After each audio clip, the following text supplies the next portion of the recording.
What's good? It's Woog. We are covering the 2023 Grammy Awards, and we will go category by category, or at least some of my favorite categories, and obviously the top four or major categories, those categories being Record of the Year, Album of the Year, Song of the Year, and Best New Artist. So as we near the date of the ceremony, we're going to go through some of these categories. We're going to predict winners, like as in who we think will win, and also who we want to win or think is the most deserving of that award. And in this video, we are covering Songwriter of the Year.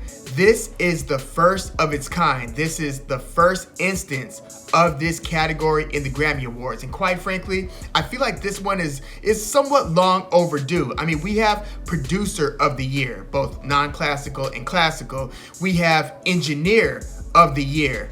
And we just have a litany of other categories, whereas at its structure, at its foundation, none of these are possible without the song being constructed. So when you see one of the major awards, Song of the Year, if you look at who's actually the recipient of the award or multiple recipients of the award, you'll see, the regular names of the artists. So you'll see like their actual birth name along with the other songwriters, producers, and everybody who's getting a songwriting credit. So often at times the songwriter will be the artist. Other times they will collaborate with others.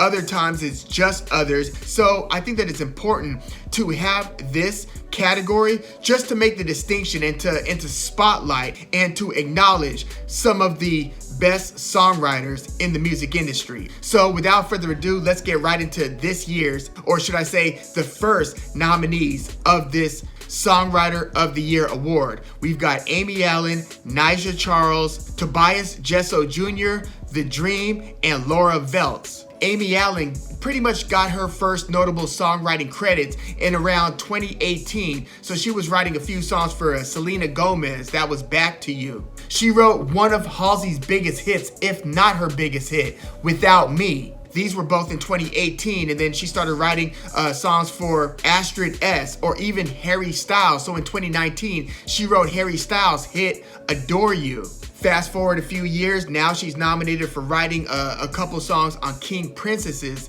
new album, including the single For My Friends. She wrote a couple singles for Alexander 23 and several songs from Alexander 23's album. She wrote the Lizzo track from Lizzo's latest album. The song was If You Love Me. She wrote on Charlie XCX's latest album, including the song Move Me. But maybe most notable, she wrote the Harry Styles song Matilda. So when Harry Styles came out with that Harry House's album, he had, the big single As It Was. He had a lot of good songs on that album, but the one that seems to stand out when people refer to what their favorite song on that album was or is, it's often Matilda. Amy Allen wrote that one as well. So also nominated here is Nisha Charles. Nisha Charles, she's been in the industry for a few years now. And in 2018, she had some major songwriting credits. So from Cardi B's Invasion of Privacy Breakthrough Smash album, she had songwriting credits on that song Ring with Kehlani, as well as the song I Do featuring SZA. So those are two big Cardi B songs that Nisha Charles had a hand in writing. So Nisha Charles, she's kind of a chorus or hook machine. A lot of these songs, she's writing the hooks. A lot of the songs, she's writing the verses as well. But the ones that she's not writing the verses, she's undoubtedly writing the hooks. She wrote a couple songs from that Beyonce Jay-Z collab project, The Carters, from that Everything Is Love album. She wrote Heard About Us and Love Happy. In 2018, she wrote the Jason Derulo song Colors. She wrote a few of the choruses on Meek Mill's Championships album. She wrote On Me, that's featuring Cardi B, 24/7 featuring Ella May. That's Ella May, by the way, not like the letters Ella May. That's Ella May. She wrote the song No Guidance in 2019. That was Chris Brown featuring Drake. That was a pretty major song. She also wrote several songs on Summer Walker's Over It project, including the single with Usher, Come Through. In 2020, she wrote on Ariana Grande's Positions album a few songs, including the songs Motive featuring Doja Cat and then the title track Positions. Yeah, Nisha Charles wrote those as well. But this year, she's being nominated mostly for writing. She wrote for Beyonce on Beyonce's Renaissance album, including the song Cozy. She wrote more Summer Walker songs, including the single X for a Reason, that's featuring JT from City Girls, and the song Throw It Away. She wrote Kehlani's Tangerine. She also wrote the City Girls featuring Usher song Good Love. That was a big one. She wrote one of Anitta's singles. It was Anitta featuring Missy Elliott. The song was Lobby. Yeah, that's Nisha Charles as well. She wrote the chorus on a popular Lil Durk song. The Lil Durk song was featuring Ella May and A Boogie with the Hoodie. The song was If You Know, You Know. Well, it was the acronym of the phrase, If You Know, You Know. And one of the most notable songs that she participated on was writing the Megan Thee Stallion and Dua Lipa single, Sweetest Pie. So yeah, Nisha Charles is at no shortage of big songwriting accolades. Then we've got Tobias Gesso Jr. I feel like this dude, he's kind of been floating under the radar, even though he's been building his songwriting credits over the past few years, since maybe 2015. His first notable singles were like Sia's Alive and Adele's When We Were Young from the 25 album. But he's also collaborated and written for Shawn Mendes, John Legend, Pink, XXXTentacion, Florence and the Machine, including the single Hunger. But this year he's being nominated for writing a couple songs for Orville Peck's new album. I love that album, Bronco. I love that artist, Orville Peck. So he wrote a couple songs from that album, including the gorgeous song Come On Baby Cry. He wrote the Diplo single Let You Go. He even wrote for fellow nominee Amy Allen on the songs Tom Brady and Unsatisfied. He wrote multiple songs on King Princess's new album, including Dotted Lines. That's a very good song. That's a very underrated album, by the way, King Princess's new album. He also wrote on FKA Twigs' latest project, Capra Songs. Most notably, he wrote the Thank You song, and then he wrote the song featuring Daniel Caesar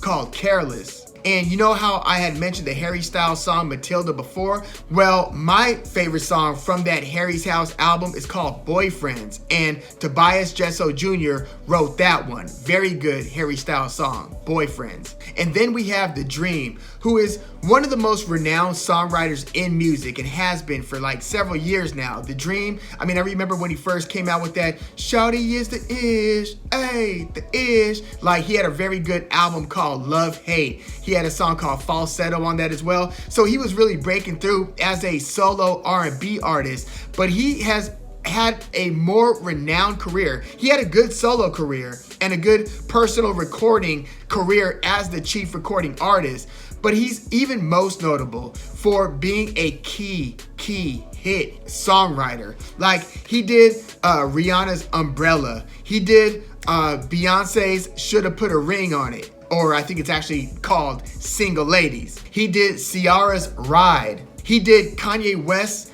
All of the Lights from the phenomenal album My Beautiful Dark Twisted Fantasy. He also wrote Beyonce's Partition. He wrote Mariah Carey's Touch My Body. He wrote Justin Bieber's breakthrough single, Baby. That's how established and renowned The Dream is. And this year, he's being nominated for writing, I mean, he wrote a lot of songs. He wrote Beyonce's Church Girl from Renaissance. He wrote Beyonce's I'm That Girl. I mean, he's been a long time Beyonce collaborator. He even wrote that Touch the Throne song, the Jay-Z and Kanye West collab. He wrote that No Church in the Wild. But yeah, this year he wrote those couple of songs for Beyonce, including Summer Renaissance by Beyonce. He wrote Beyonce's Thique. He wrote Beyonce's Energy. But maybe most notably, he wrote Break My Soul by Beyonce from that same Renaissance album, which is up for all kinds of awards. I think that's up for like Record of the Year, Song of the Year. I think the album is up for Album of the Year. So The Dream's participation on that Beyonce Renaissance album is the primary reason why he's nominated this year for Songwriter of the Year. But make no mistake, if this category was in existence in the past, he would have almost certainly won one of these awards by now. And then we've got Laura Veltz, who is one of the better songwriters right now in country music. I mean, starting from about like 2011, she started writing for Eden's Edge first, but then she got into writing songs for like Reba McEntire, a lot of stuff for Maren Morris, Little Big Town, Carly Pierce. Dan and Shay, Dierks Bentley, Kane Brown. Like, this is almost like the who's who of like today's style of country music, right? Lady A, formerly Lady Antebellum. But this year, she's primarily nominated for the Songwriter of the Year award for the participation in 2 different projects, Demi Lovato's latest album and then Maren Morris's latest album. She wrote the Maren Morris songs Background Music, Humble Quest, which was a big single, and then she wrote like Demi Lovato's Feed, Demi Lovato's 29. So it's her participation in working with those 2 artists, amongst several others, like the Eli Young Band and Ingrid Andress. But yeah, it's mostly having written most of Demi Lovato's new, kind of controversial with the album cover, Holy F album, and then Maren Morris's Humble Quest album, including the title track. So yeah, those are your 5 nominees. Who do I think should win? Who do I think will win? You know, at first I was thinking they almost have to give this one to The Dream, almost as like a lifetime achievement award. It would make sense in the same way that the late Tom Bell won the first Producer of the Year award. I mean, he was producing for the Delphonics, the Stylistics, the Spinners. This is in the early 70s. So that was like their first instance of that Producer of the Year category. I feel like because of The Dream's work, that almost sounds like DreamWorks, but Dream's work over the past few years, I don't think that it would be inappropriate to give him the award here. Look, I don't think he's got the biggest breadth of contributions out of these nominees, but I think that he might have the most significance in his vast participation on Beyonce's Renaissance, especially if Beyonce starts running the table with the awards, which that's a whole other discussion. Is this going to be the year that Beyonce walks away with all the awards? But like Nisha Charles has a great track record, as does Amy Allen here. I mean, when you consider Harry Styles' Matilda, the participation on King Princess's album. But I'm going to say, damn, I mean, Tobias Gesso also wrote on that Orville Peck, as well as writing Harry Styles' Boyfriends and Adele's Can I Get It? But you know what? The fact that like on Metacritic, Renaissance has been like by far the album of the year, it's kind of been celebrated this year, as was that single Break My Soul. But again, The Dream wrote a lot of songs on that Renaissance album. I kind of think that either Amy Allen or The Dream are going to win. One of them two. I could see Nisha Charles kind of being a dark horse in this category this year, but I really think it comes down to Amy Allen and The Dream. I think that The Dream should win this award.